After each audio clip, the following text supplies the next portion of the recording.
We would like to invite you to enter the hall and please take your seat.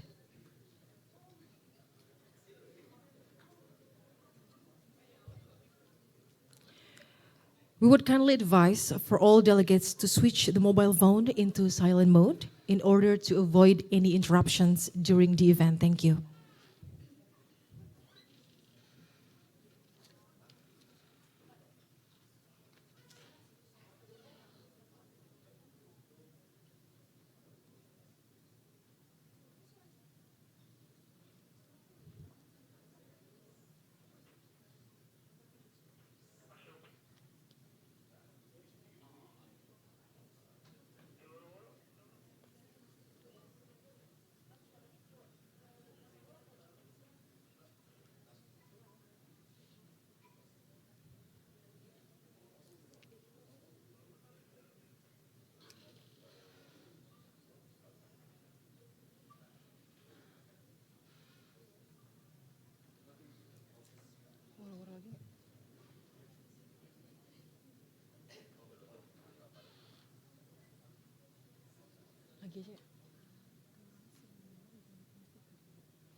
We would like to invite all guests outside the room to enter the hall, and please take your seat. Thank you.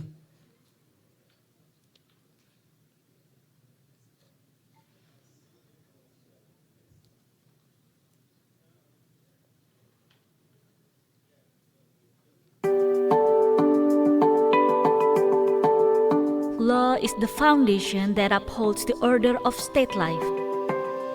Behind every regulation lies a commitment to ensuring legal certainty, justice, and public order for all people of Indonesia. Amid the dynamics of national development, the Direktorat Jenderal of Laws and Regulations stands at the forefront of managing Indonesia's regulatory framework. As an implementing unit of the Ministry of Law, the Direktorat Jenderal of Laws and Regulations is entrusted with the mandate to formulate, harmonize, and disseminate laws and regulations.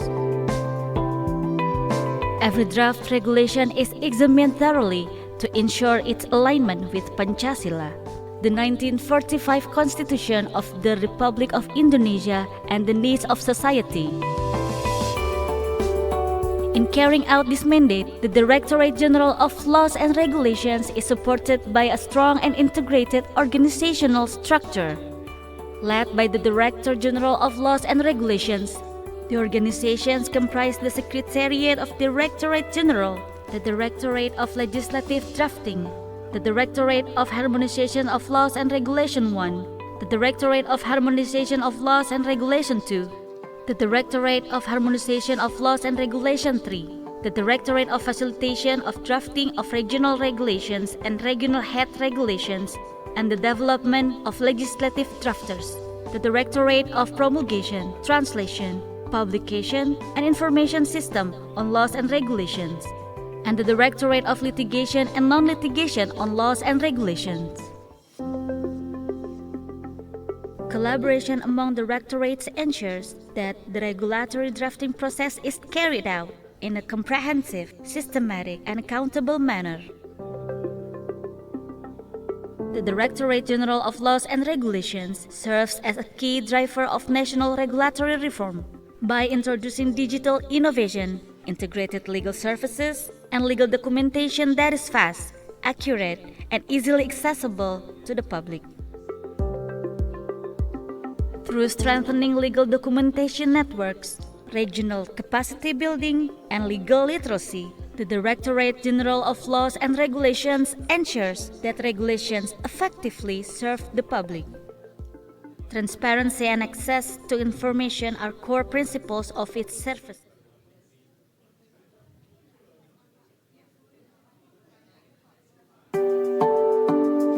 Morning, ladies and gentlemen. Please Law welcome is to the Westin foundation Hotel that Jakarta. upholds the order of We state would like life. to invite you to enter the hall and please take a seat. Thank you.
We would kindly advise for all delegates to switch the mobile phone into silent mode in order to avoid interruption during the event.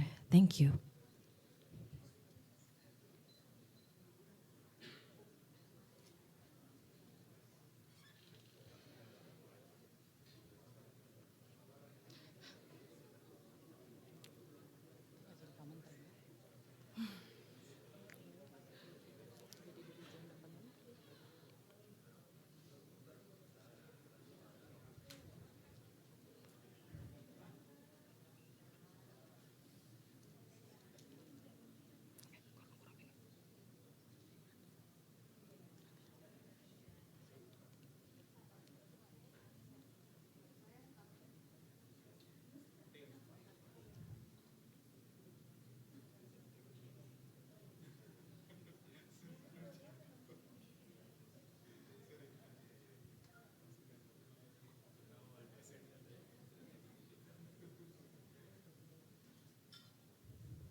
Ladies and gentlemen, let us all rise to welcome our guest of honor, the Secretary General of the Ministry of Law of the Republic of Indonesia, accompanied by our distinguished guests.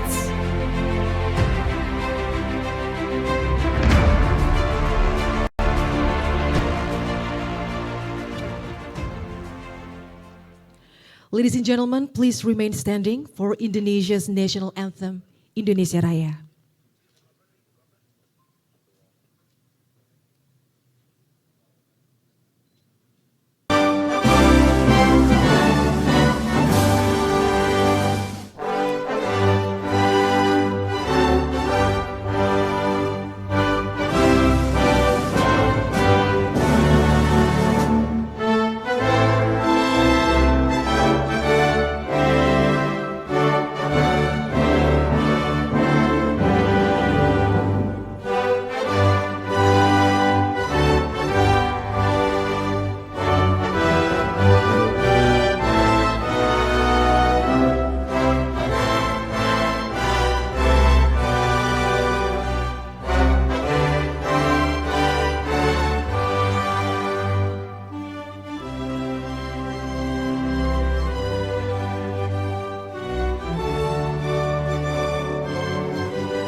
Ladies and gentlemen, please be seated.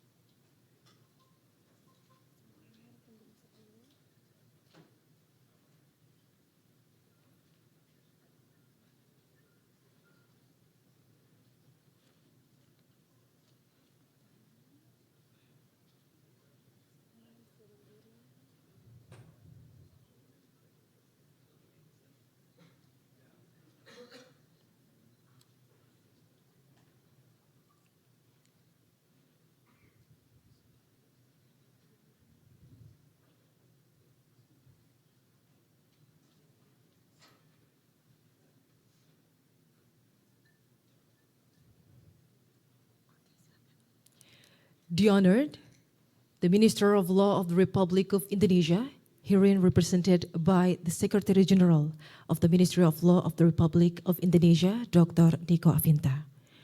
Your Excellency, Mrs. Shaima Al-Habsi, Deputy Head of Mission, the Embassy of United Arab Emirates in Indonesia, Excellencies, Ambassadors of friendly nations or the representatives, are distinguished representatives of development partners and international organizations, senior officials within the Ministry of Law, Secretary of Primary Units and Directors within the Ministry of Law, and distinguished guests, ladies and gentlemen.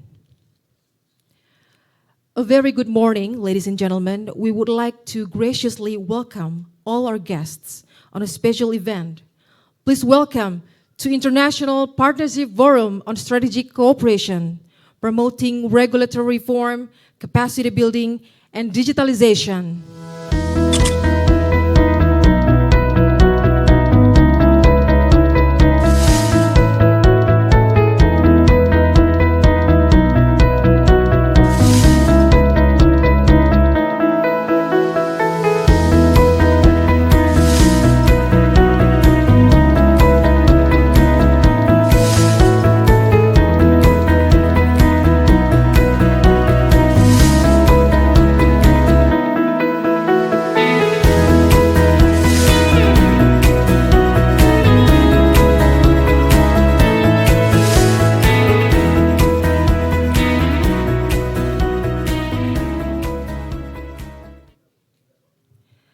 This event is taking place on Friday, 5 December 2025 at Westin Hotel Jakarta.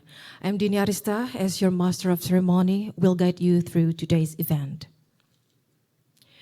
Ladies and gentlemen, now we would like to direct your attention to the screen for a video presentation from the Direktorat Jenderal of Legislation, Ministry of Law of the Republic of Indonesia.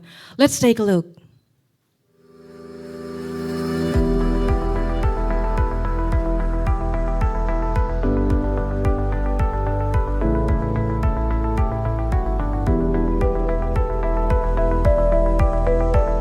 In a world where change moves faster than regulation, one question becomes unavoidable.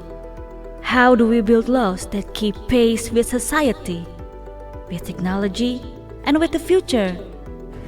The Directorate General of Legislation stands as the guardian of Indonesia's regulatory framework, formulating, harmonizing, enacting, dissemination, and ensuring that every law reflects justice, clarity, and the needs of a changing nation.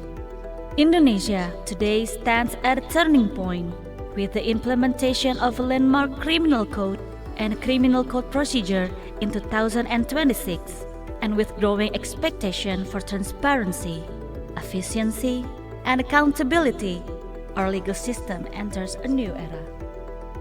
This transformation is not only about drafting rules, it's about strengthening institutions, building human capacity, and embedding innovation into the very architecture of governance.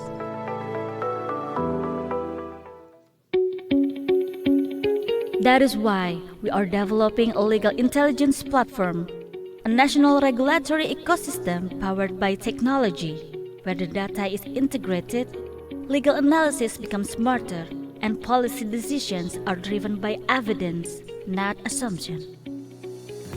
But no country transforms alone. Progress is strongest when knowledge is shared, when experience meets innovation, and when collaborations creates impact beyond borders. Today, Indonesia invites partners who believe in justice, in rule of law, and in the power of reform to build a more resilient and inclusive future. Together, we can strengthen capacity. Together, we can modernize system.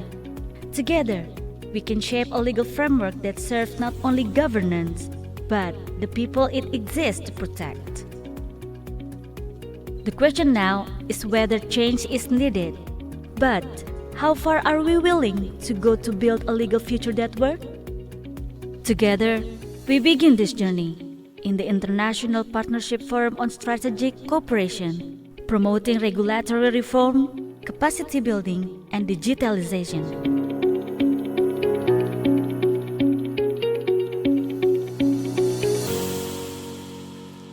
Let's give a big round of applause, ladies and gentlemen.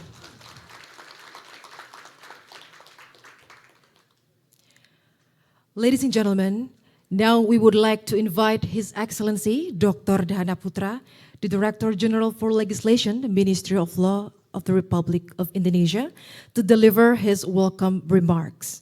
To His Excellency Dr. Dhana Putra, the stage is yours.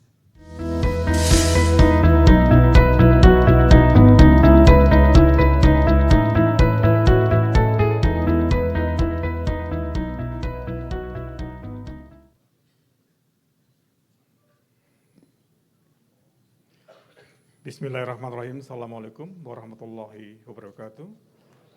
Selamat pagi, salam sejahtera untuk kita semua. Om Swastiastu, Salam, Nama, Budaya, Salam Kebajikan, Rahayu, Rahayu. Yang saya hormati Bapak Menteri Hukum Republik Indonesia, dalam hal ini diwakili oleh Sekretaris Jenderal Kementerian Hukum, Bapak Komjen Pol Dr. Niko Afinta. Yang saya hormati Bapak Irjen Pol Dr. Desember Pandowo, terima kasih. Yang saya hormati Ibu Kepala Badan BPSDM, yang saya hormati staf ahli, yang saya hormati para pimpinan tinggi Pratama di Kementerian Hukum maupun juga DJM Perundang-undangan, Excellency Ambassador or representative from the other country, welcome this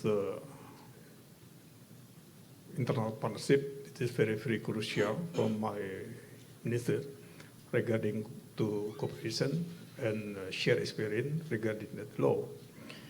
Pertama-tama marilah kita panjatkan puji syukur kepada Allah SWT, Tuhan Yang Maha Kuasa, dan juga apresiasi atas kehadiran Bapak Ibu sekalian,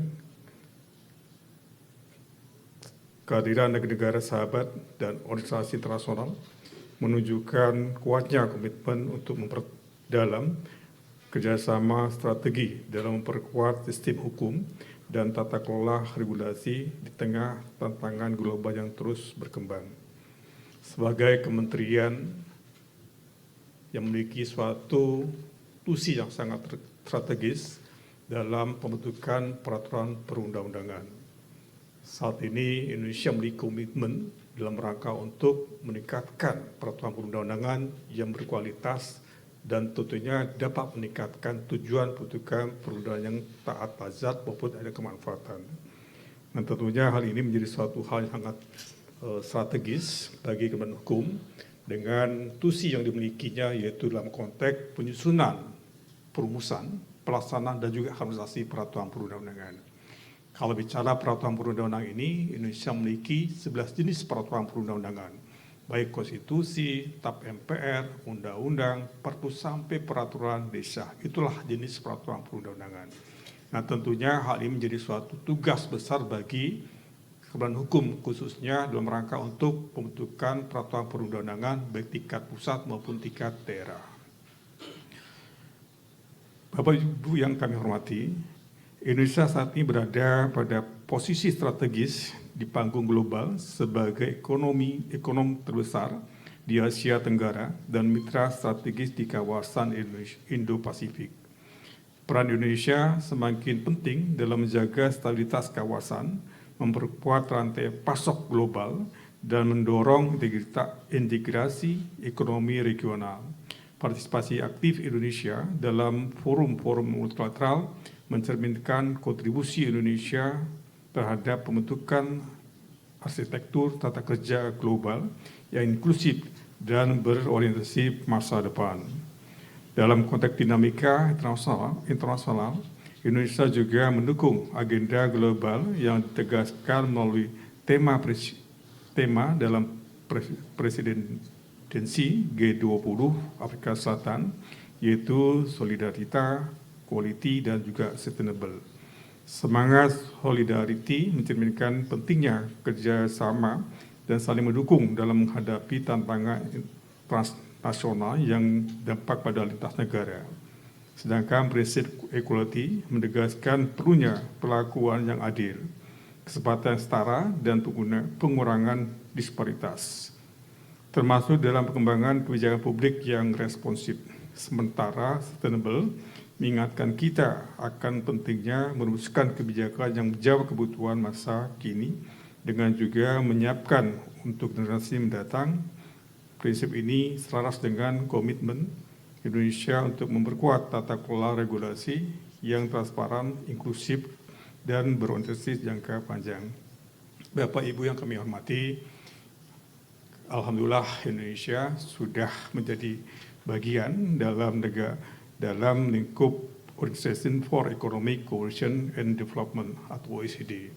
Tentunya konsekuensi logis adalah bagaimana pembentukan regulasi Indonesia itu sesuai dengan standar, baik standar yang sesuai dengan nasional maupun internasional. Dan Indonesia pun juga punya komitmen yang kuat dalam rangka untuk menjaga dan meningkatkan kerjasama baik bilateral, multilateral maupun juga regional. Ini salah satu komitmen Indonesia dalam rangka untuk meningkatkan kerjasama dalam konteks bidang hukum maupun bidang ekonomi. Nah tentunya dalam konteks seperti ini pun juga hal ini menjadi suatu hal yang sangat penting bagi Indonesia untuk mencakup peningkatan kemampuan SDM. Nah dalam konteks seperti ini pun juga kami melihat ada 3 agenda yang coba kami kedepankan dalam kegiatan International Partnership Forum on Strategic Cooperation ini dalam 3 agenda. Pertama adalah dalam bentuk SDM.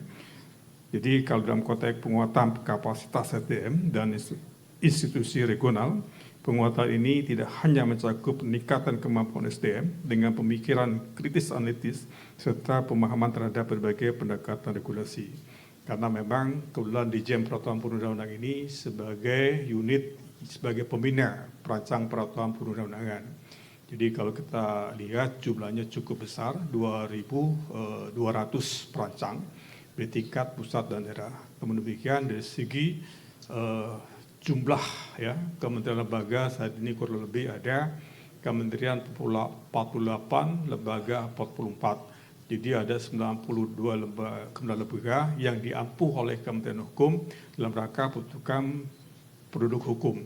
Sedangkan tingkat daerah itu kurang lebih ada 521 wilayah kabupaten kota. Inilah suatu tantangan bagi Kementerian Hukum bagaimana menciptakan suatu produk hukum tingkat pusat dan daerah yang harmonis dan juga tentunya adaptif, akuntabel dan juga modern. Ini salah satu hal yang menjadi tantangan ke depan. Walaupun memang saat ini sudah ada satu mekanisme dalam hal untuk merespon terhadap overregulasi, karena sekarang ini kita memiliki kurang lebih 430.000 peraturan perundang-undangan. 60% tingkat pusat, 40% tingkat daerah. Ya, tentunya ini harus ada suatu langkah-langkah yang memang sudah dilakukan dengan metode omnibus yang diatur dalam Undang-Undang 1211. Omnibus ini salah satu metode untuk membuat suatu peraturan yang memuat berbagai substansi dalam satu peraturan perundang-undangan. Contohnya adalah Undang-Undang Cipta Kerja, itu dengan satu undang-undang itu mengampu kurang lebih 87 undang-undang. Jadi kalau dibuat satu persatu maka kita butuh waktu 15 tahun untuk membuat suatu peraturan perundang-undangan. Tapi dengan omnibus ini cukup satu undang-undang atau peraturan perundang-undangan itu bisa melakukan koreksi atau memperbaiki terhadap suatu peraturan perundang-undangan. Bapak Ibu yang sekalian, dan satu sisi pun juga Kementerian Hukum memiliki tugas terkait pemantauan dan pengkajian terhadap peraturan perundang-undangan. Jadi kami pun juga sudah membuat suatu analisa dan evaluasi terhadap suatu peraturan menteri, bahkan undang-undang yang memang tidak selaras dengan kebijakan nasional, yaitu Asta Cita. Jadi menjadi satu tantangan tersendiri pada saat ini. Kami mencoba untuk mensinkronkan, menselaraskan berbagai kebijakan, baik pusat dan daerah, agar selaras dengan kebijakan baik yang di RPJMN maupun juga dengan kebijakan pemerintah dalam konteks Asta Cita. Bapak Ibu yang kami hormati, dalam konteks seperti ini, kami pun juga melakukan langkah-langkah untuk memanfaatkan teknologi informasi. Jadi disampaikan, jadi ada hal yang memang menjadi tantangan kami merespon terhadap pemanfaatan AI dalam pembentukan peraturan perundang-undangan. Dan AI ini menjadi salah satu solusi dalam rangka untuk merespon banyaknya regulasi yang telah dibuat dan juga ada potensi disharmonis. Jadi AI kami itu ada 4 konten. Pertama adalah kontennya legal analytic. Legal analytic ini akan membantu pembentuk peraturan perundang-undangan apakah suatu peraturan perundang-undangan itu selaras atau tidak dengan peraturan lebih tinggi. Itu dengan model itu akan memudahkan sekali yang selama ini teman-teman perancang itu secara konvensional. Kedua adalah legal sourcing. Legal sourcing ini akan menginformasikan terhadap materi muatan terhadap berbagai peraturan perundang-undangan. Ini kami bangun legal sourcing ini dengan membuat database ya tahun sejak 1945 sampai 2025 dengan mengoptimalkan berbagai informasi dari masing-masing lembaga. Karena saat ini memang memiliki database terkait peraturan perundang-undangan itu cukup banyak ya. Pertama, BPK cukup banyak sekali, bahkan kita pun kalau kita lihat di Google, kita mencari soal informasi BPK secepat walaupun kami sejatinya kami sebagai wali data. Ya, kedua di Kementerian Hukum itu ada 2, bahkan BPHN dengan Dirjen Peraturan Perundang-undangan. Dan mungkin insya Allah ke depan ada suatu kebijakan dari Bapak Menteri Hukum akan mengintegrasikan satu data ini, data Menteri Hukum terkait peraturan perundang-undangan. Ketiga pun juga ada database dari Seknek maupun juga Kemendagri. Itulah ya wali data yang cukup banyak terkait peraturan perundang-undangan. Jadi dengan demikian kami mencoba mengintegrasikan data-data tersebut agar memberikan suatu kemudahan bagi informasi masyarakat maupun juga pembentukan peraturan perundang-undangan. Ketiga adalah IA kami nanti akan memuat terkait legal setting. Legal setting ini akan memudahkan bagi pembentuk peraturan perundang-undangan pada saat mereka ingin membuat satu rancangan undang-undang maupun juga peraturan menteri lembaga, karena di sana ada satu formatnya. Ini salah satu memudahkan. Dan terakhir adalah legal media. Legal media ini salah satu menjawab tentang meaningful participation. Karena kami melihat bahwa Indonesia ini dengan jumlah 270 juta jiwa, ya dengan 28 provinsi, 521 kabupaten kota menjadi suatu yang tantangan tersendiri. Tapi dengan pemanfaatan IA dan teknologi informasi ini salah satu media untuk memudahkan ya bagi masyarakat untuk menyampaikan berbagai informasi terhadap peraturan perundang-undangan. Bapak Ibu yang kami hormati, saat ini memang Dirjen Peraturan Perundang-undangan ini sudah memanfaatkan ya teknologi informasi ini dalam konteks pelayanan. Jadi kalau kita cermati dalam konteks pembentukan peraturan perundang-undangan itu mulai perencanaan, ya, penyusunan, pembahasan, penetapan dan pengundangan itu sudah berbasis pada teknologi informasi. Jadi kalau ke ruangan kami itu relatif udah paperless kebanyakan. Jadi semua kami kendalikan melalui handphone kami. Inilah salah satu ya langkah kami untuk pemanfaatan teknologi informasi. Tapi kami tidak berhenti di situ, kami akan bergeser terhadap pemanfaatan IA dan insya Allah ya kalau Allah memberikan suatu petunjuk dan kehendaknya dalam waktu dekat ini kita akan optimalkan. Bapak Ibu yang kami hormati, dengan forum ini kami harapkan juga membuka ruang terkait pertukaran pengalaman, juga berbagai pengetahuan serta penguatan kolaborasi untuk memajukan tata kelola regulasi yang modern dan sejalan dengan standar global. Saya yakin bahwa kerjasama yang terjalin melalui forum ini akan memperkuat institusi hukum, meningkatkan kualitas kebijakan publik, dan memberikan kontribusi positif bagi stabilitas serta pertumbuhan di tingkat nasional, regional, dan global. Akhir kata, saya mengucapkan terima kasih atas partisipasi dan kontribusi seluruh pihak. Semoga forum ini menjadi landasan bagi kerjasama yang baik dan konstruktif ke depan. Demikian, wabillahi taufiq wal hidayah. Wassalamualaikum warahmatullahi wabarakatuh. Selamat pagi, salam sejahtera untuk kita semua. Om Santi. We would like to express our gratitude to Dr. Dahana Putra for the opening remarks.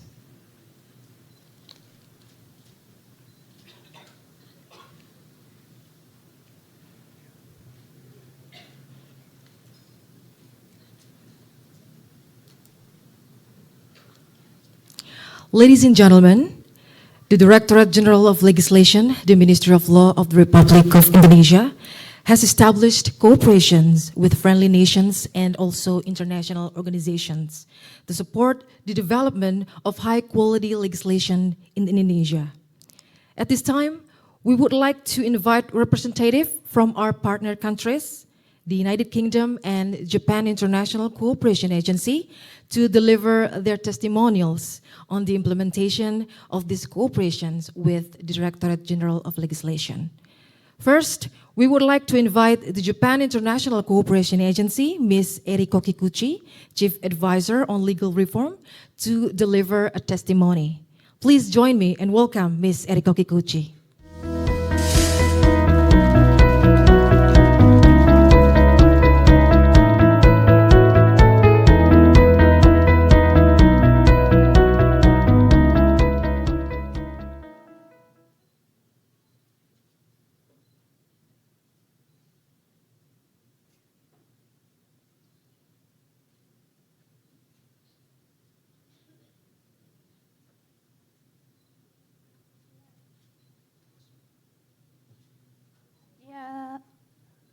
Dear Excellencies, Ambassador and their representatives, representative of development partners and international organizations, senior officials of Ministry of Law, distinguished guests, ladies and gentlemen, and everyone attending.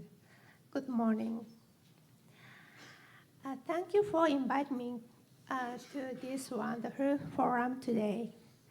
It is a great honor to be able to speak here. To introduce myself, my name is Eriko Kikuchi. I have been working as a JICA expert since March 2024. Today, I'd like to talk about the outline of the JICA project conducted with the Directorate General of Legislation of the Ministry of Justice, Ministry of Law. From now on, I'd like to refer to our partner as DGL. Next slide. Okay. Since 2015, JICA has carried out 3 projects in the legal and judicial fields over almost 10 years. This project provided support for intellectual property protections and capacity building for legal drafters and judges. I'm the first expert assigned to the JICA project with DGL. The second project finished this September, and we have just started a new project to continue this work. All these projects aim to improve the business environment in the Republic of Indonesia.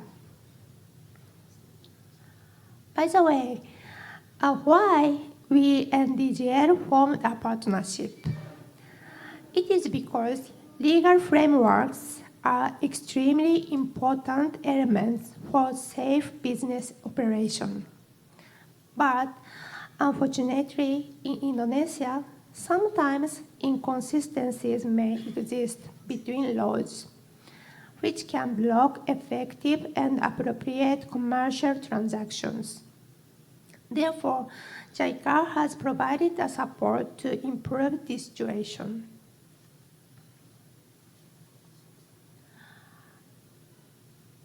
Next, please.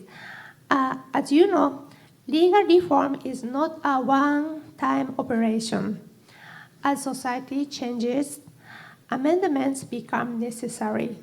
And to make the appropriate amendments, we need to lawmaking experts to carry them out. That's why the JICA project has mainly supported activities to improve the capabilities of legal drafters. Next, please. In cooperation with DGL, we developed a training modules for legal drafters, conducted training sessions, and created the distributed reference materials on lawmaking. Next, please.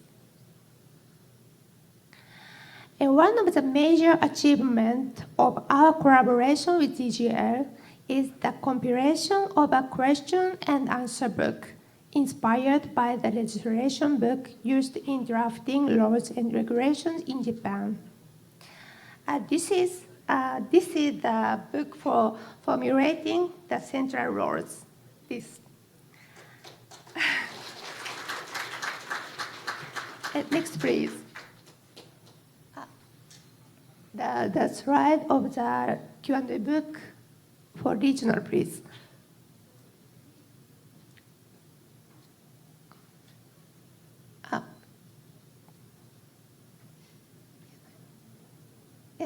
Thank you. And this is the book for local ordinances. This.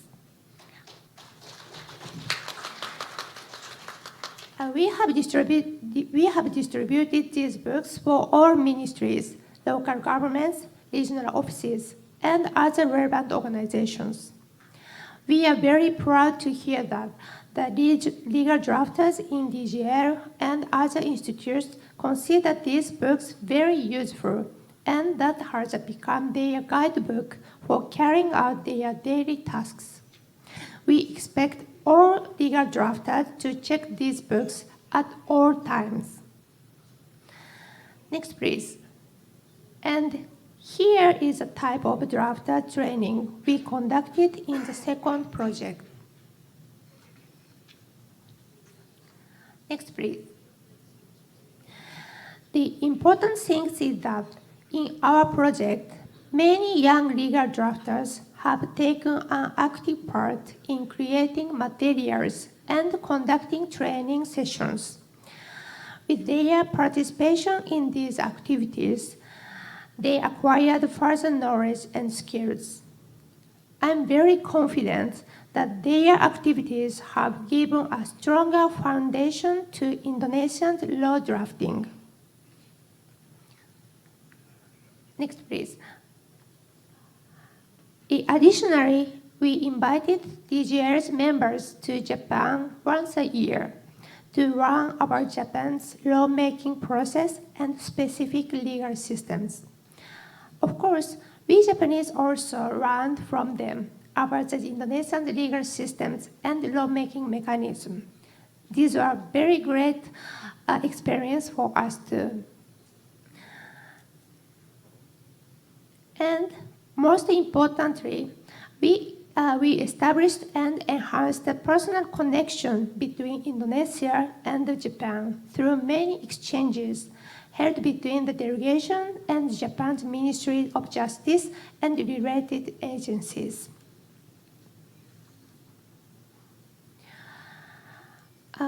What makes the cooperation between Indonesia and Japan unique and particularly compelling is that despite our different legal systems, we can share innovative ideas and problem-solving approaches. We have obtained a deep understanding of Indonesian law-making process, and we are able to get information on Indonesian law development, which is evolving daily at the right time.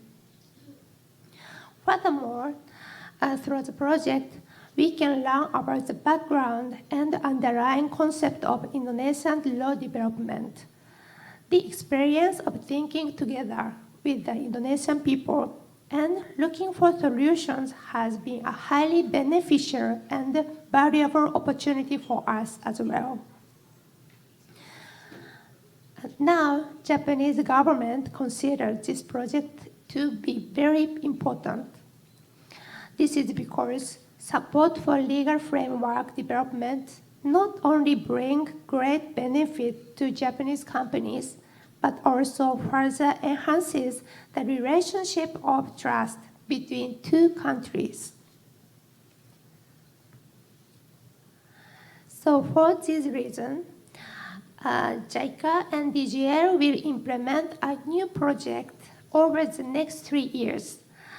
The next project will support the implement of the Indonesia's various business-related laws and regulations.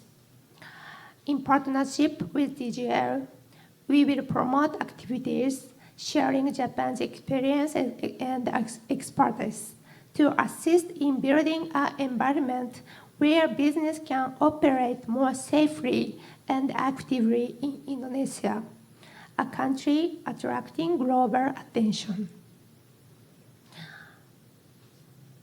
Yeah. Thank you for your attention. I hope my explanation has been of some help to you. Terima kasih. We would like to thank Her Excellencies Ms. Eriko Kikuchi for the valuable testimonial.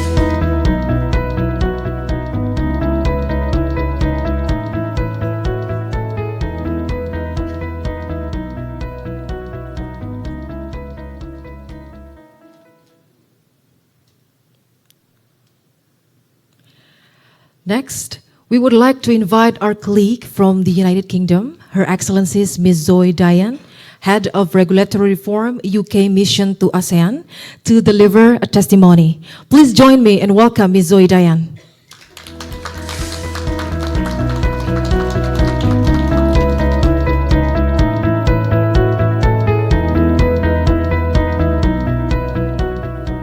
Thank you very much. Good morning, Your Excellencies, ladies and gentlemen. I am honored to be asked to speak. Thank you very much. Now I find out I can't see. Thank you. The UK has been really proud to be able to partner with Indonesia as you strengthen the regulatory framework that Dr. Hannah was talking about. We've been talking with Indonesia for almost a decade about accelerating the implementation of good regulatory practices. And we've been able to work on your priorities in more depth since about 2019. So we started with support for UUCK on risk-based thinking within licensing. And since 2024 then, we've been working with you, with the Ministry of Law particularly, on strengthening the use of regulatory impact assessment as part of that policy cycle that makes so much difference. And why do we do it? Why do we all care about this? Because it really matters. So law and regulation addressing the root causes of problems and objectives based on evidence, including from consultation, proportionate to the risk, well-designed and properly implemented, and with review and evaluation. That's the cycle, and that's what enables government to be effective and efficient, to work as fast as possible, right first time, so far as is possible, and quick to respond when things change. As I think many of you here are lawyers, you know it's about doing the right things and doing them right, doing them well, and you are absolutely critical to that process for the government of Indonesia. And it's true for the law itself and for regulation, but we do it because it allows businesses to trade fairly and grow. It improves citizens' trust. It makes sure they are properly protected, but it allows them to have jobs and education and opportunity, and it protects the environment of this amazing country that we're in. So you are critical and super important to this, and we're very happy to be able to partner with you. So next slide, please. So the UK has had an MOU, a Memorandum of Understanding, actually with Kemenko Perekonomian since the latest version in 2024, and we work in 3 areas. One is this field of good regulatory practice overall, and in particular working with the Ministry of Law on strengthening the use of regulatory impact assessment, and that's the legal harmonization, understanding framework that you were talking about, but also that the absolutely integrated partner with that of the policy understanding and harmonization and framework to make it work. We also work on consumer protection, particularly in a risk-based approach to product safety. We often use risk as our kind of measure of whether we are being proportionate and targeting effort, and you do the same. And it's the most effective way we know to try and pick the priorities. And also particularly compliance within that in the field of e-commerce, which is changing so fast and changing all our lives. All of that works with you on the OECD accession, but also on the areas in which you will be partnering with OECD member states. So that's our framework for working with you. Next slide, please.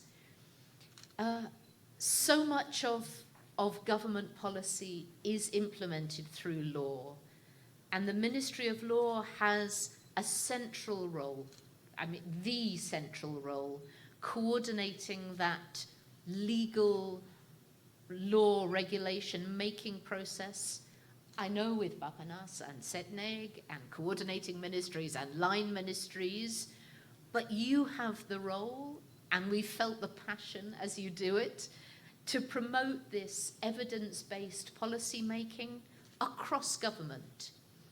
You're in the place to drive, to support, to coach, to pursue the change, and you have the authority to give it that strong, sustainable legal foundation. So we see you, the Ministry of Law, as the champions of this throughout that policy-making cycle. Next slide, please, Lagi. So a little about our work plan. I can't see. Yeah, fantastic, thank you. We had some key milestones for this program that we have been pursuing with you. The first was the development of revised, updated guidelines for RIA. This is a really important step, and revising them, like revising law, doesn't mean the last ones weren't good. It means that things change and we learn. And from the implementation, you will continue to want to revise these in stages. UK has probably revised our own maybe 4 times, and we still add extra help and FAQ and how do you do this. It's an ongoing process. Capacity building. We have run some capacity building directly with you, but more important is that training of trainers model that we've all talked about. You are the people who will continue to train and enhance capacity in the agencies, in ministries across the country. By the end of our program, I hope you will already have reached more than 40 of those ministries and agencies, helping them to use and apply the new guidelines, and you will continue to do so. And we are now into the final stage of actually checking that, the changes, the updating through a pilot. We are supporting the work of the Dirjen KI to look at policy recommendations and the related RIA, using that new and stronger roles and process for RIA. So it's great to be actually seeing it in practice, and that will inform how you do it also more broadly. This one is within the ministry, your own policy areas, but that will continue across government and the country. Next one, please. So we're not finished. We're about 70% of the way through the activities we have agreed with you. All the rest are in progress under the leadership of Dirjen PP. We've had more than 18 bigger set piece activities. The first training organized by Dirjen PP reached 1,650 more than people on site and through online access across the country. And already more than 20 ministries and agencies are engaged. And it was so good to see how well engaged they are. The next priorities will be the second cohort of that training in January, completing the pilot with you. And I hope agreeing sort of policy recommendations of how you take this forward next. So my last one, please, is just a few reflections from being able and allowed to work with you. The commitment of the ministry, and particularly Dirjen PP, but the whole ministry has been really infusing and inspiring to work with. You're committed to this strengthening of RIA for all the right reasons, to get really well-informed decisions made and implemented successfully, right first time, learning from previous experience, and getting that process into all that policy thinking across the country. So it's a pleasure to be working in that model. It feels very relevant. It was a priority you asked for, and we can feel how engaged ministries are, and individuals, but leaders, but also the people, the officials who are actually doing it, to have this better impact, to make more and faster difference. And we know it will also support your OECD work with partners and your leadership across ASEAN, because you're not alone in thinking about this and making this push. So we hope Dirjen PP and the Ministry of Law will continue as this key driving force for high quality regulation, responsive, effective, mainstreaming the use of evidence and consultation to support the development not only of undang-undang with the naskah akademik, but across the broad range of regulation. And thank you for letting us work with you. It's a real pleasure. Thank you. We would like to express our gratitude to Her Excellencies Ms. Zoe Dayan for her valuable testimonial.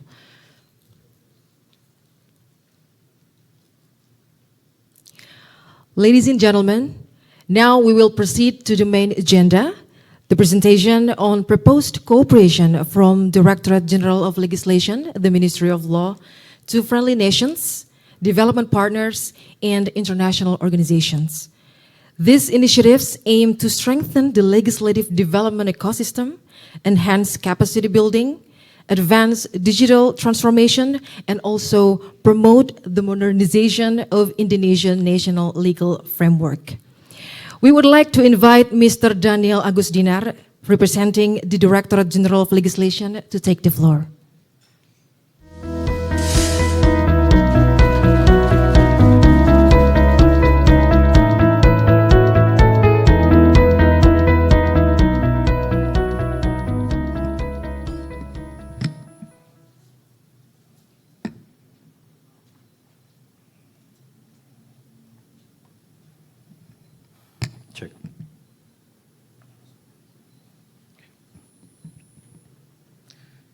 His Excellency, Minister of Law, Republic of Indonesia, here represented by the Secretary General of Minister of Indonesia, Dr. Nika Afinta,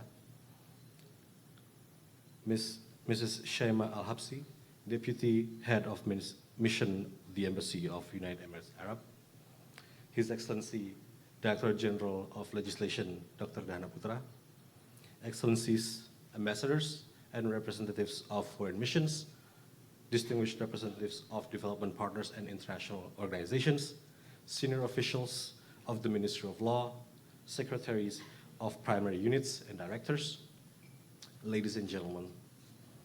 Good morning, and thank you for spending your Friday morning with us.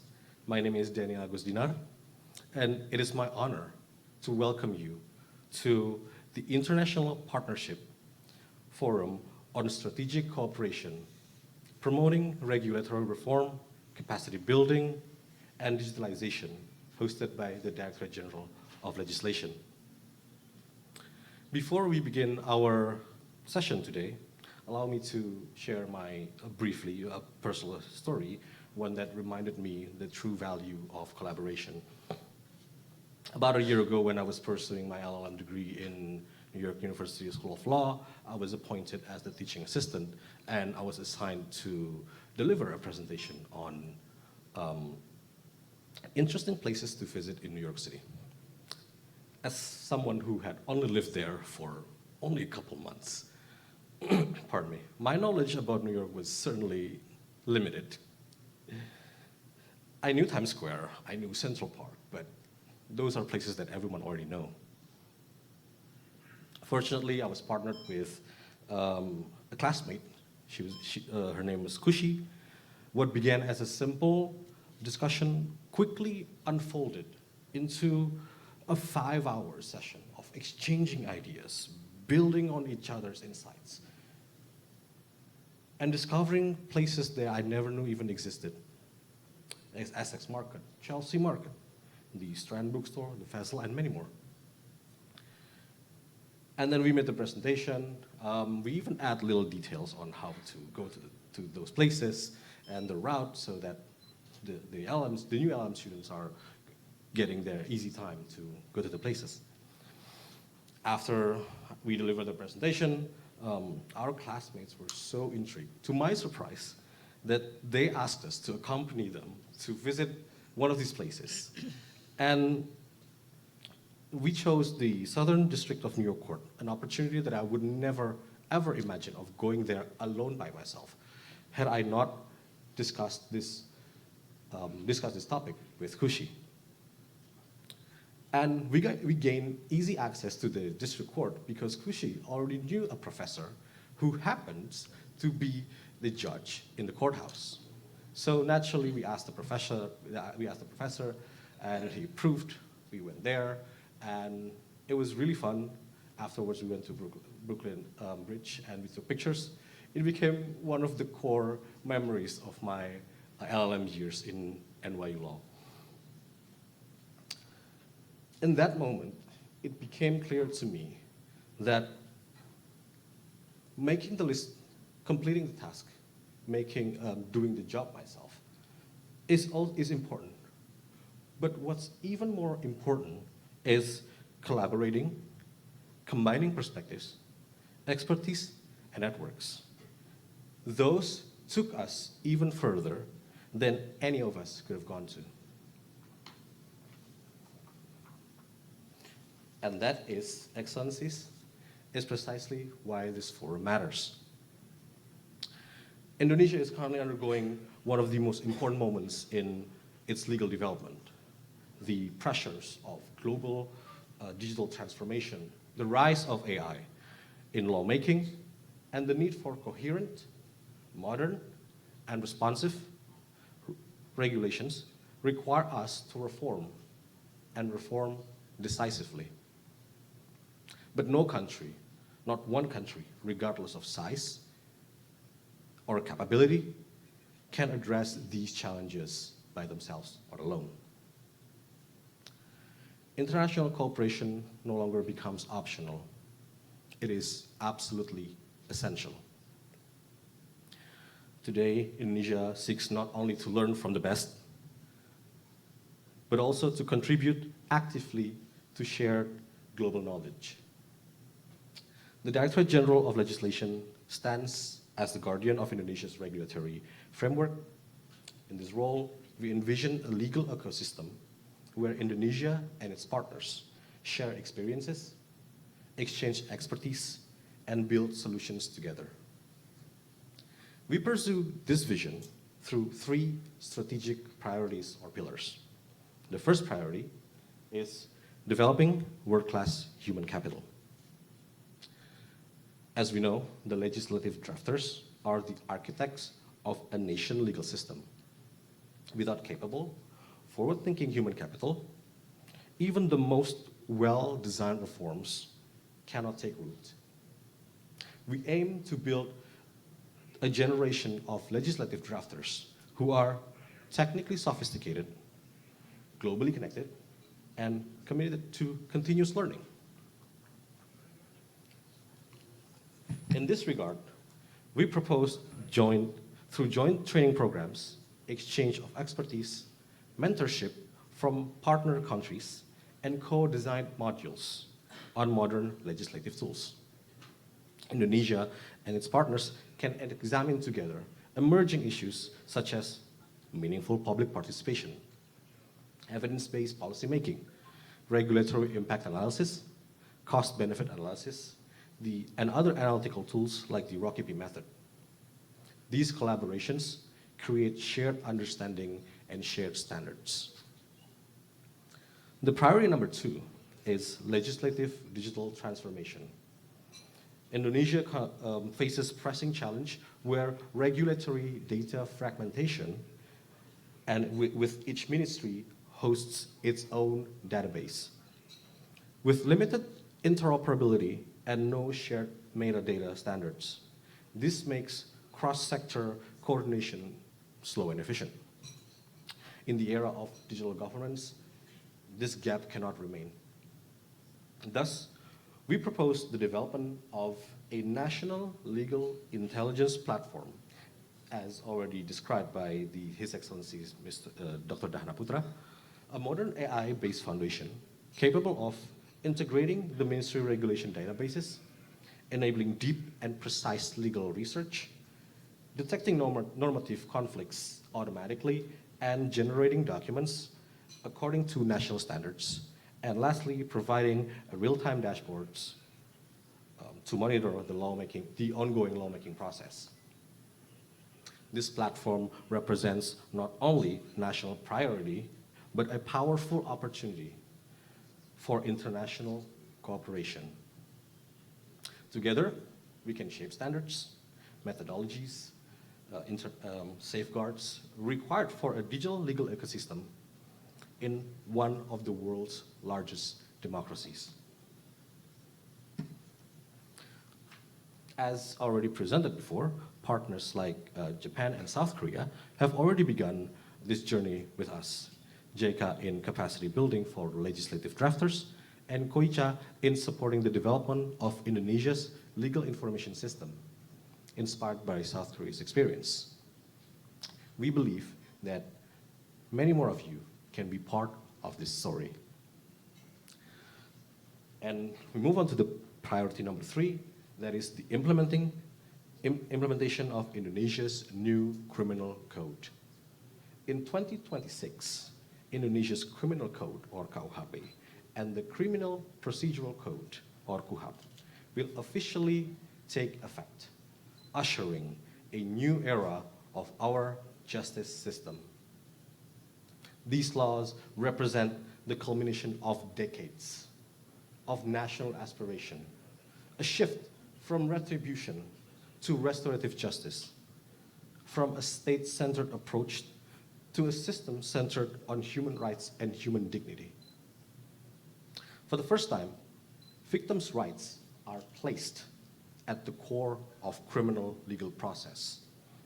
With the implementing regulations now finalized, we welcome collaboration in areas such as the integration of living law and indigenous justice system, restorative justice frameworks, alternatives to imprisonment, sentencing guidelines, and empirical joint research on criminal justice reforms. These exchanges enrich not only Indonesia, but also our partners, many of whom are navigating similar challenges in balancing tradition on one hand, modernity, and human rights. The next question would be, what would our international partners gain? Cooperation with Indonesia in these three pillars offer significant and concrete benefits. The first would be strategic visibility. Partners contributing to legal reform in the world's third largest democracy gain recognition as key drivers of institutional transformation. The second benefit would be access to data and insights.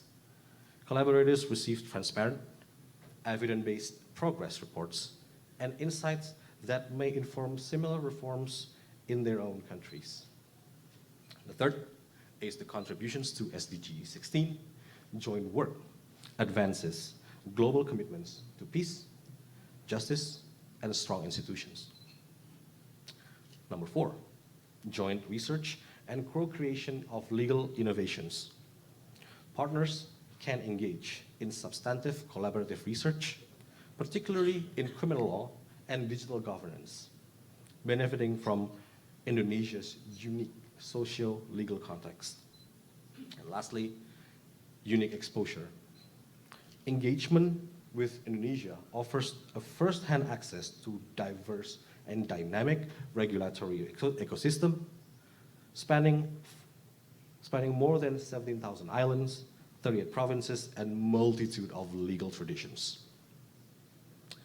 Excellencies, ladies and gentlemen, as Indonesia steps toward a new era of legal modernization, our vision is crystal clear. A legal system that is modern, inclusive, technologically advanced, and resilient. But this vision cannot be realized by Indonesia alone. Today, we invite you, our friends and partners from Italy, Russia, Japan, South Korea, United Kingdom, United Arab Emirates, Malaysia, Denmark, Poland, Australia, Turkey, and international organizations such as UN Women, ASEAN, and Asia Foundation, to join us in shaping a future where cooperation is not merely symbolic, but also transformative.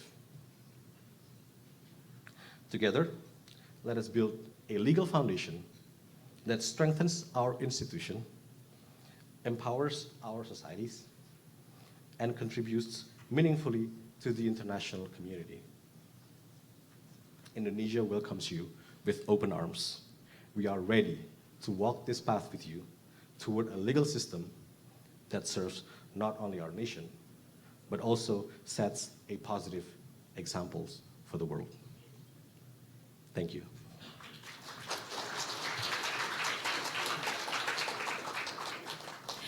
We would like to thank Mr. Daniel Agusdinar for his presentation. We hope that this presentation will be the first step in establishing good cooperation with friendly countries, development partners, and also international organizations. Ladies and gentlemen, next we would like to present the enchanting beauty of Indonesia's cultural heritage, angklung. We first invite you to take the angklung beside your seats and please hold it.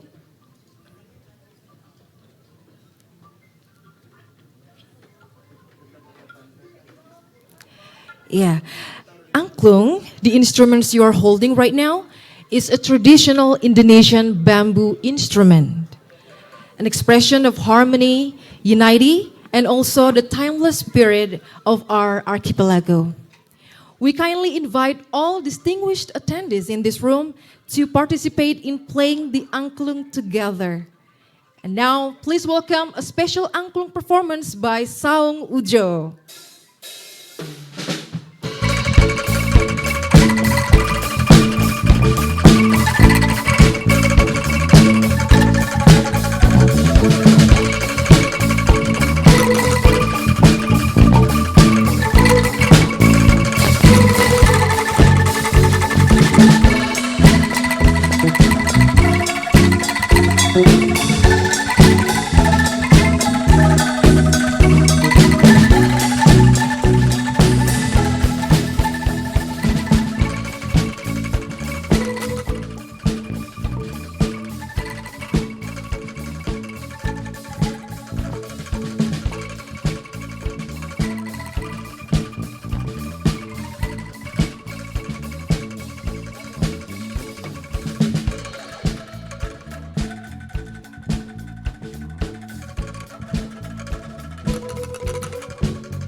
applause for Saung Angklung Ujo.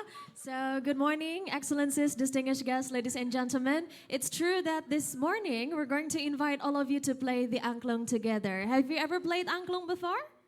No. Oh, some of you have already played the angklung, yeah? But don't worry, because now we're going to learn how to play the instrument together, yeah?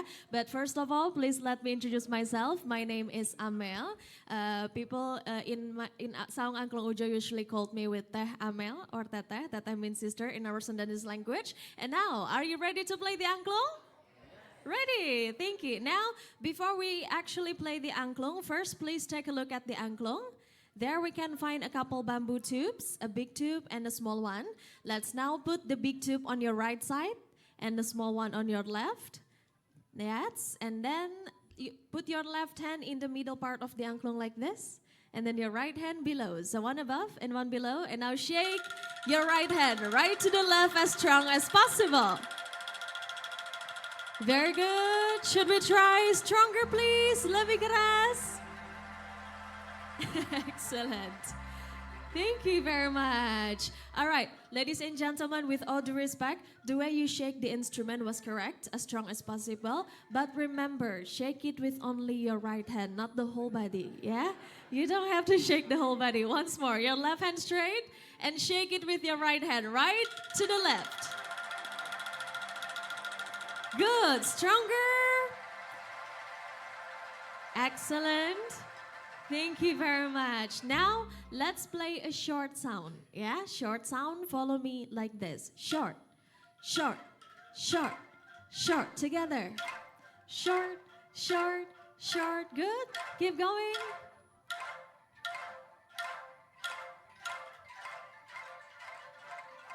Yeah, enough. Not too much, yeah?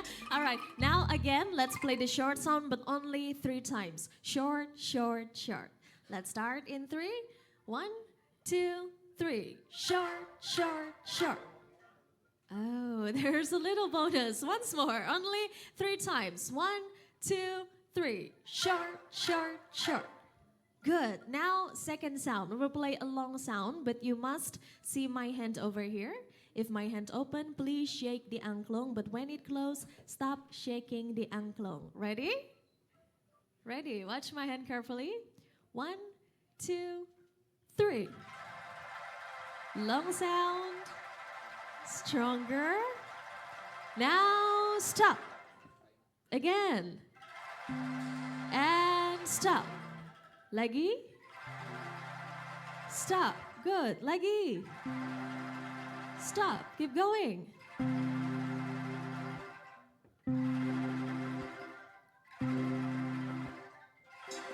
No, it's not open yet. Careful, yeah? And concentrate. All right. Next, ladies and gentlemen, at the base part of the angklung, you will find a sticker and a number in it. Can you find the number?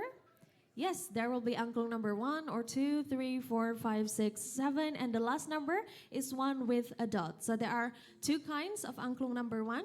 Number 1 with a name Sumatra and 1 with a dot like the alphabet I, Papua. Now I will call the number one by one. Let's start and hear from angklung number 1, Sumatra. Please shake your angklung number 1. Yes, stronger. Thank you very much. Now number 2. Very nice. Number 3. Good. Number 4. Number 5. Number 6. Number 7. And last, 1 with a dot. Yes. Once more, let's try stronger. From number 1. 2, 3, 4, 5, 6, 7, 1 with a dot. Nice. So that was diatonic tone scale or do, re, mi, fa. Do, re, mi, fa, sol, la, si, do. Exactly. Now we're going to play a game. So I will give a hand sign for each number. Yeah. For example, if my right hand give a sign like this, This will be the sign for angklung number 1, Sumatra. And number 1, shake your angklung whenever you see the sign. All right, let's start from number 1.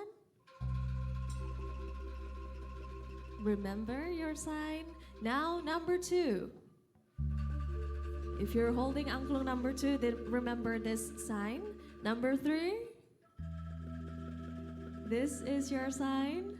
Number 4. Your sign. Number 5. Remember your sign. Number 6. Here's your sign. 7.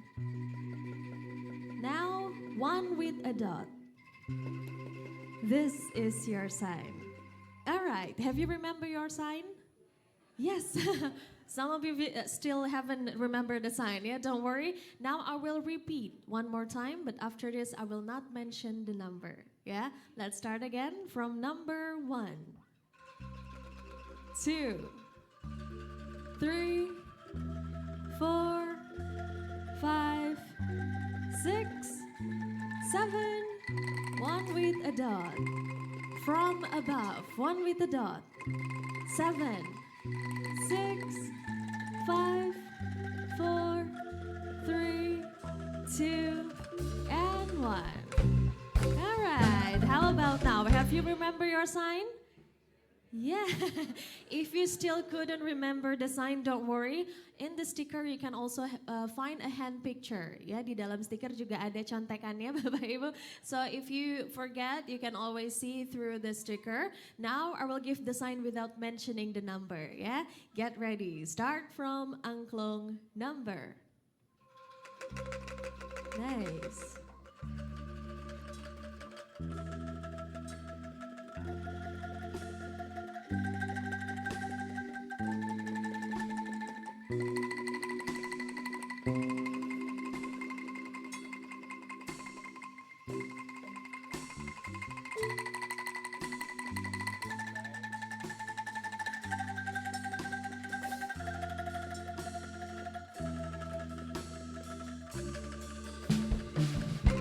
Very nice. All of you has remembered the sign. But if I give the sign randomly, can you still follow me? Yes, okay, let's try, yeah? Random, from angklung number.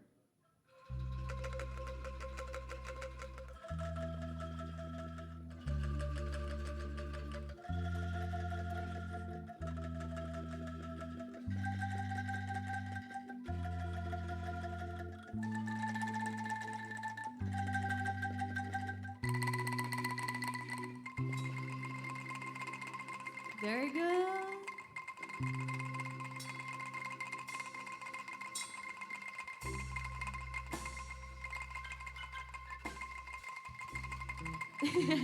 Keep shaking the angklung as long as you see the sign, man. Keep going. Don't stop. Terus. Let's shake the angklung for 1 hour. No. And move. Faster. Yay! Let's give applause for all of you. That was amazing. All of you have remembered the sign, but now I will continue to give it randomly. Tema akan terus acak-acak kodenya, so keep concentrate. Now, let's start and make a song. Yeah, the first song, we're going to play Indonesian song. Yang tahu lagunya, pasti tahu lagunya, boleh kita nyanyi bersama-sama. Let's start from angklung number 5.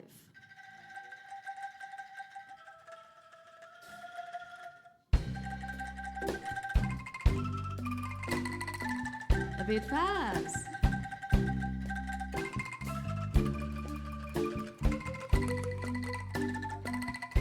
Satu titik.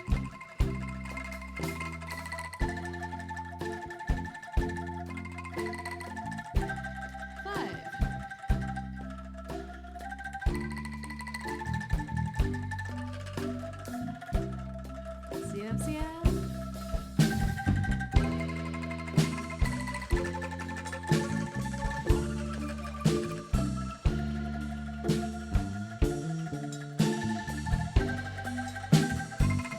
Bapak Ibu boleh kita nyanyi sama-sama ya, Tanah Air.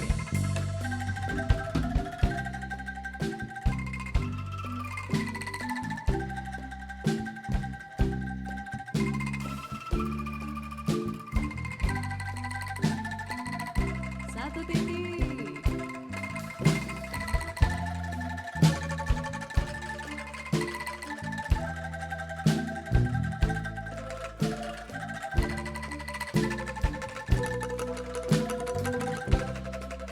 Lebih keras.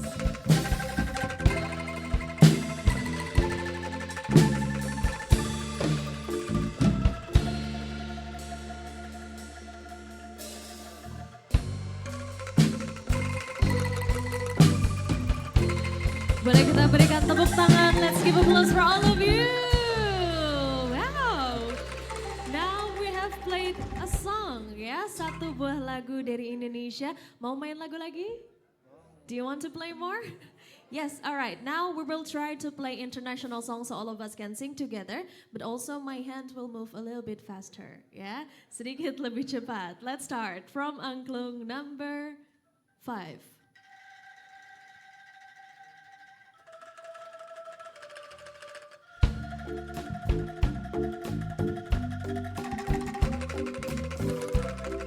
Okay, get ready.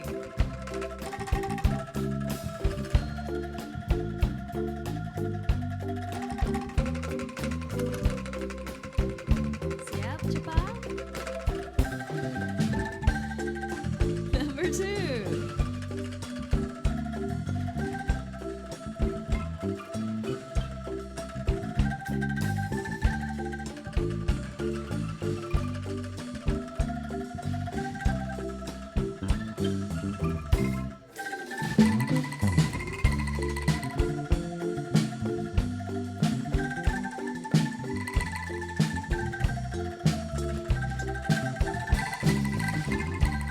Number 4. Do you know the song? Sing together. I have a dream. Number 4.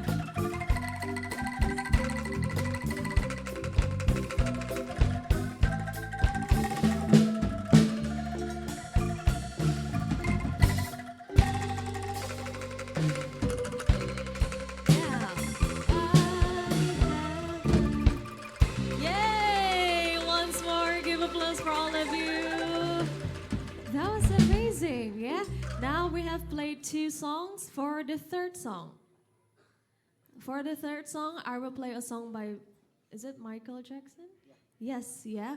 We are the world. If you know, let's sing again together. We'll start from angklung number 2.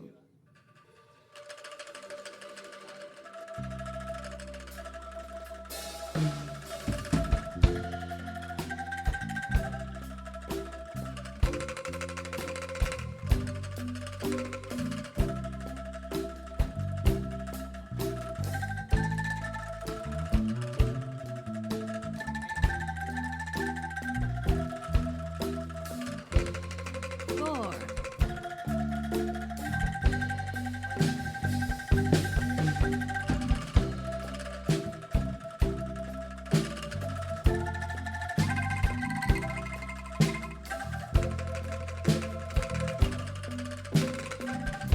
Three.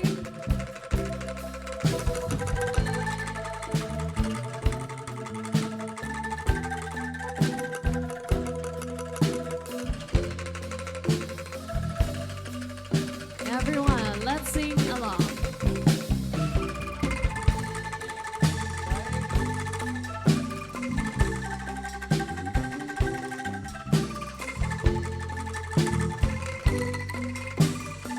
Number 5.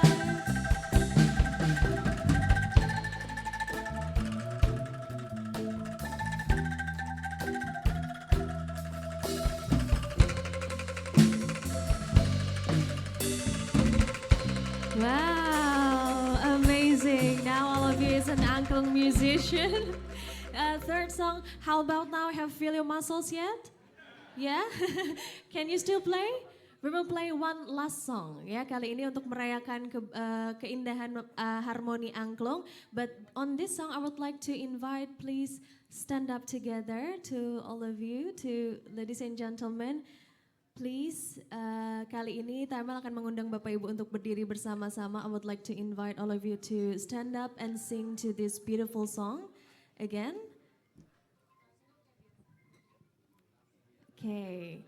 Untuk lagu yang terakhir, for the last song we will play from angklung number 3.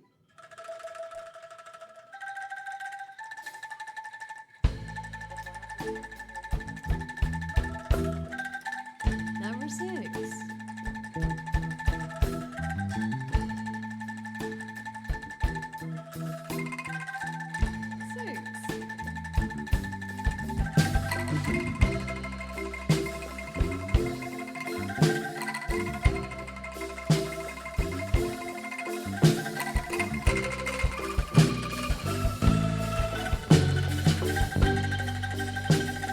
Yang tahu lagunya ikut nyanyi sama-sama. Let's sing together.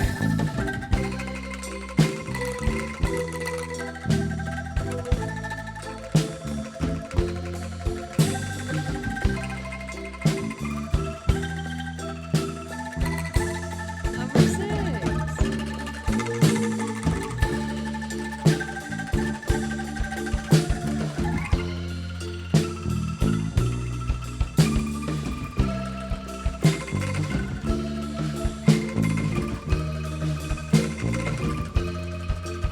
Once more. 1.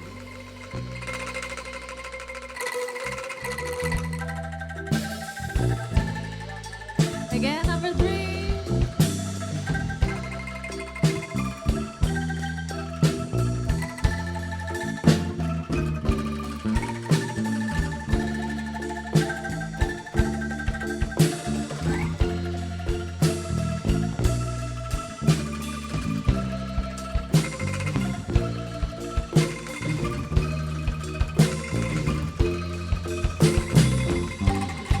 Last.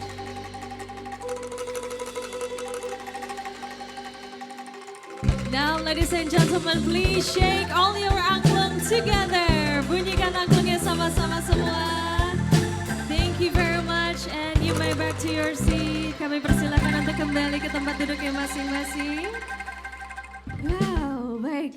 Kalau sekarang Tema yakin tangannya sudah pada pegel semua ya, I'm sure now you can already feel your muscles. So ladies and gentlemen, that was a few songs ya. And by learning how to play the angklung in 5 minutes, we can already make a beautiful harmony together with the angklung. Thank you very much, ladies and gentlemen, for playing the angklung with us. And last, I am Amel. On behalf of the big family from Saung Angklung Uja, would like to say thank you very much and see you next time. Goodbye.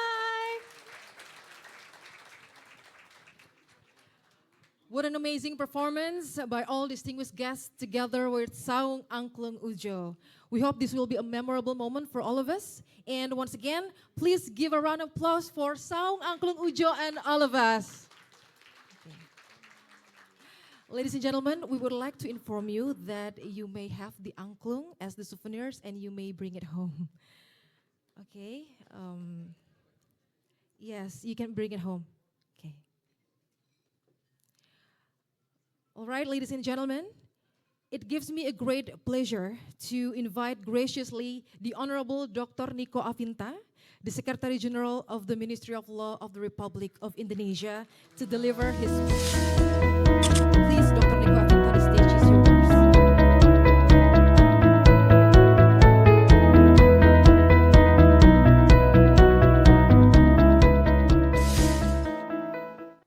Luar biasa, we are the champion. Applause for Angklung. Assalamualaikum warahmatullahi wabarakatuh. Selamat pagi, salam sejahtera untuk kita sekalian. Shalom, Om Swastiastu, Namo Buddhaya, salam kebajikan. Yang saya hormati para duta besar negara sahabat atau yang mewakili Syama Salim Al-Habsyi, Eriko Kukici, thank you. And Zodayan, thank you. And seluruh perwakilan mitra pembangunan dan organisasi internasional yang sudah hadir, yang saya hormati para pimpinan tinggi media di lingkungan Kementerian Hukum, hadir di sini tentunya tuan rumah Pak Dirjen PP, Ibu Kepala Badan, para staf ahli, kemudian yang saya hormati seluruh sekretaris unit utama, pimpinan tinggi Pratama dan tamu undangan yang berbahagia. Pada kesempatan yang sangat baik ini, saya mewakili Bapak Menteri Hukum yang saat ini beliau ada kegiatan, kemudian izinkan saya menyampaikan apresiasi dan terima kasih kepada seluruh mitra yang telah berkenan hadir dalam International Partnership Meeting hari ini. Kehadiran Bapak Ibu sekalian mencerminkan komitmen kita untuk memperkuat kerjasama dan memastikan program-program pembangunan berjalan efektif, inklusif, dan berkelanjutan. Dalam momen yang baik ini, Bapak Menteri Hukum ingin menekankan bahwa tantangan pembangunan saat ini membutuhkan kolaborasi yang lebih erat antara pemerintah, mitra internasional, akademisi, sektor swasta, dan masyarakat sipil. Upaya kita untuk mendorong reformasi regulasi, pengembangan sumber daya manusia, dan digitalisasi tidak akan berhasil tanpa dukungan dan sinergi dari berbagai pihak. Bapak Ibu hadirin yang kami hormati, saat ini Indonesia berada pada fase yang penting dalam upaya meningkatkan daya saing nasional. Salah satu tantangan yang terbesar yang kita hadapi adalah tumpang tindihnya regulasi baik di tingkat pusat maupun daerah yang seringkali menghambat iklim investasi, mengurangi efisiensi birokrasi, dan menciptakan ketidakpastian bagi masyarakat serta pelaku usaha. Untuk mengatasi permasalahan tersebut, pemerintah berkomitmen untuk melakukan reformasi regulasi secara menyeluruh yang mencakup 1. Penyederhanaan regulasi dan harmonisasi peraturan perundang-undangan. 2. Penguatan kelembagaan dan tata kelola regulasi. Yang ketiga, peningkatan transparansi melalui digitalisasi proses perumusan regulasi. Dan yang keempat, peningkatan partisipasi publik dalam penyusunan kebijakan. Langkah-langkah ini tidak hanya bertujuan mengurangi beban administrasi, tetapi juga memastikan bahwa setiap regulasi benar-benar memberikan manfaat, adil, dan mendukung pertumbuhan ekonomi serta kesejahteraan masyarakat. Salah satu langkah yang diambil dalam rangka reformasi regulasi adalah dengan diundangkannya Undang-Undang Nomor 1 Tahun 2023 tentang Kitab Undang-Undang Hukum Pidana yang akan berlaku pada tanggal 2 Januari 2026. Undang-Undang Hukum Pidana ini dapat menjadi peletak dasar bangunan sistem hukum pidana nasional, juga sebagai perwujudan dari keinginan untuk mewujudkan misi demokratisasi hukum pidana, konsolidasi hukum pidana, adaptasi dan harmonisasi terhadap berbagai perkembangan hukum yang terjadi baik sebagai akibat perkembangan di bidang ilmu pengetahuan hukum pidana maupun perkembangan nilai-nilai, standar dan norma hidup, perkembangan dalam kehidupan masyarakat hukum Indonesia, serta sebagai refleksi kedaulatan nasional yang bertanggung jawab. Selain itu, beberapa waktu yang lalu telah disetujui juga rancangan undang-undang tentang Kitab Undang-Undang Hukum Acara Pidana. Ini disahkan kemarin tanggal 18 November 2025, kemudian terdiri dari 23 bab dan 369 pasal. Bapak Ibu hadirin yang kami hormati, berbagai perubahan dan transformasi digital baik dalam sektor industri, pelayanan publik maupun ekonomi kreatif menuntut kita terus beradaptasi, berinovasi dan meningkatkan keterampilan. Dalam menghadapi dinamika global dan transformasi digital yang semakin cepat tersebut, kualitas SDM menjadi faktor penentu daya saing bangsa. Oleh karena itu, pemerintah berkomitmen kuat untuk memperkuat dan memperluas akses pelatihan, memperbaiki kurikulum berbasis kompetensi, serta memperkuat kerjasama antara pemerintah, dunia usaha, dan lembaga pendidikan. Kita tidak hanya fokus pada peningkatan hard skills, tetapi juga soft skills, seperti kepemimpinan, kemampuan berkomunikasi, kreativitas, serta kemampuan berpikir kritis. Program peningkatan kompetensi ini diharapkan menjadi motor percepatan dalam mencetak SDM yang unggul, produktif, dan siap menghadapi tantangan masa depan. Saya percaya bahwa dengan kolaborasi yang baik, kita dapat mendorong pembangunan nasional yang inklusif dan berkelanjutan. Bapak Ibu hadirin yang berbahagia, saat ini kita telah memasuki era di mana digitalisasi bukan pilihan, melainkan kebutuhan. Perubahan yang berlangsung cepat menuntut kita untuk beradaptasi dalam seluruh aspek kehidupan, dari pemerintahan, dunia usaha, pendidikan, hingga layanan publik. Digitalisasi membuka peluang besar bagi pertumbuhan ekonomi, peningkatan efisiensi, dan pemberdayaan masyarakat.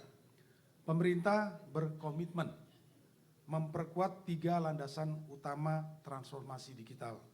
1. Infrastruktur yang merata agar seluruh masyarakat termasuk di daerah tertinggal, terdepan, dan terluar dapat menikmati akses digital yang setara.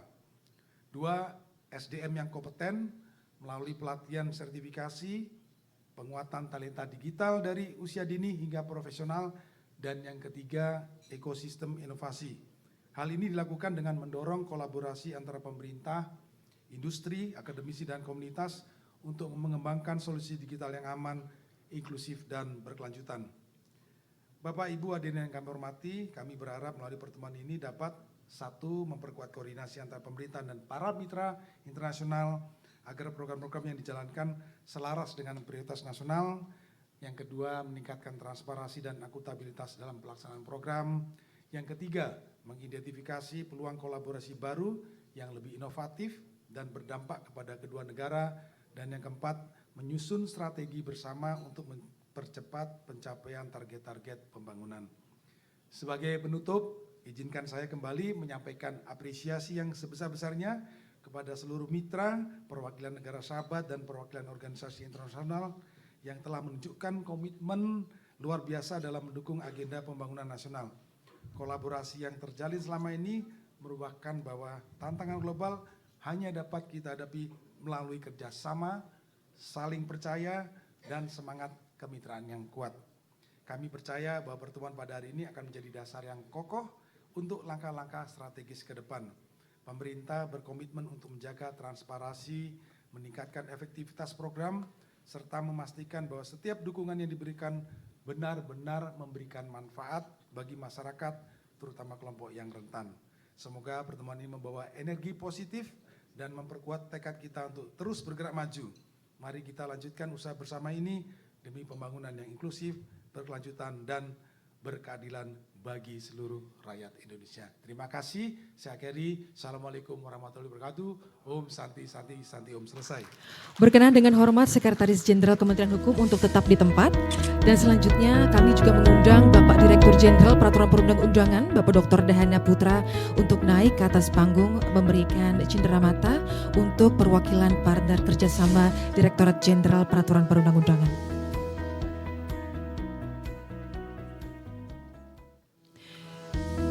Ladies and gentlemen, we would like to inform you that the next agenda is the presentation of souvenirs to the representatives of the Direktorat Jenderal of Legislation Cooperation Partners.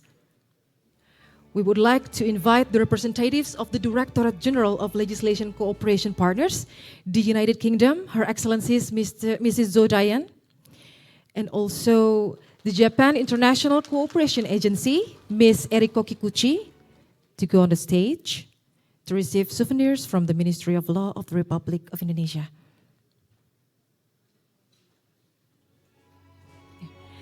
The souvenirs will be presented to, first, the representative of the United Kingdom.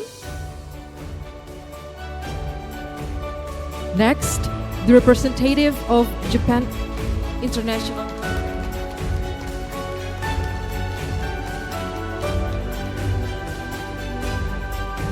Next, the representative of the Japan International Cooperation Agency, Ms. Eriko Kikuchi.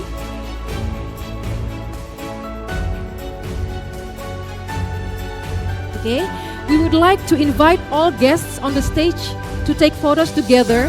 We will give a cue when all the guests are ready. 1, 2, 3. 1, 2, 3. Thank you very much.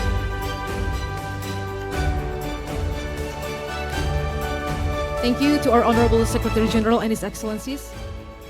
Now we would like to invite our guest of honor, VIPs for group photograph. Please rise. Please be rise. We would like to invite all guests of honor, Excellencies, VIPs, to and also the photographers and respected members to the media to the stage to record the momentous occasion. Please, ladies and gentlemen, be rise. Please stand up. Hadirin dimohon berdiri. Okay. First, informal pose. We will give the cue once all guests are ready. 1, 2, 3. One more. 1, 2, 3. Okay. And now we would like to invite everyone to pose with the right hand placed in front of the chest. Allow us to demonstrate to the pose. Tangan kanan di depan dada. And then we will give the cue once all guests is ready. 1, 2, 3. One more. 1, 2, 3. Thank you very much, ladies and gentlemen. Give a big round of applause, ladies and gentlemen. Please be seated.